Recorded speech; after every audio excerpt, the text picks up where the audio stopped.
I'm a physician at Permanente Medical Group here in Northern California. During my residency, HIV medicine was something I was very interested in. There was not an HIV fellowship or specialty, really. I kind of looked at, is there another way for me to really be involved in this organization and with this cause? When I started this, I actually imagined that I would do it once. So I've done 23 out of the last 24. I have always described the RIDE community as the world as it is supposed to be, and yet unfortunately is oftentimes not the world that we live in. Really an amalgamation of people who come from all walks of life, all really there for one singular solitary purpose.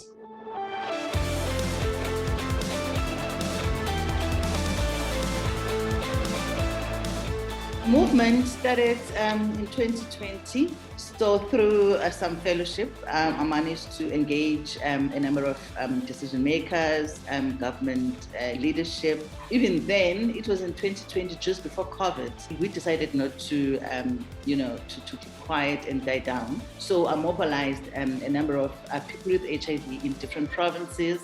I'm excited that South Africa will be one of the few African countries to actually endorse and scale up U equals U. Yes, my name is Dr. Prapan Panupak. I encountered the problem of stigma discrimination when I first diagnosed Thailand's first 3 cases of HIV, 1985. That person was expelled from work and expelled from the apartment that he lived. Many people with HIV were denied from employment, denied from job promotion. People said, I don't need any treatment compensation from the company, just let me work and I get my salary. Nowadays, stigma discrimination is somewhat improved, but still a lot in Thailand. I think the issue some few years ago was external stigma. That actually affected people because they did not want to go to health facilities to collect treatment. And the same for many doctors, including infectious disease doctors. It's afraid that people will say, oh, you encourage people with HIV to have unsafe sex and so on and so forth.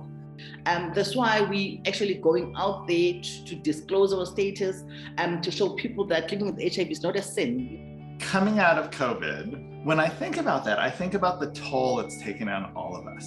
People started kind of paralleling HIV and its onset with COVID. People didn't want to touch people. People didn't want to be around people. So it really affected treatment access, HIV testing, treatment uptake. Having said that, there's a lot of innovations that HIV space can actually learn from COVID. I hope that the regulatory agencies will also be more flexible for such trials. Scientists coming together, working together, everyone are working towards the same goal. Those are the lessons that we can learn. This community, sort of my community, our community, has so much to teach the rest of the world about resilience, about strength, about loss. Some of the things are supposed to be part of your journey, and I believe that HIV is part of my journey.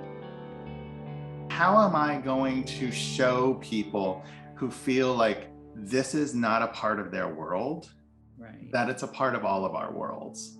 In this fight, every single one of us has a part to play. We're hoping that we will win the internal stigma now and living in a stigma-free society eventually. I hope so. I really hope so.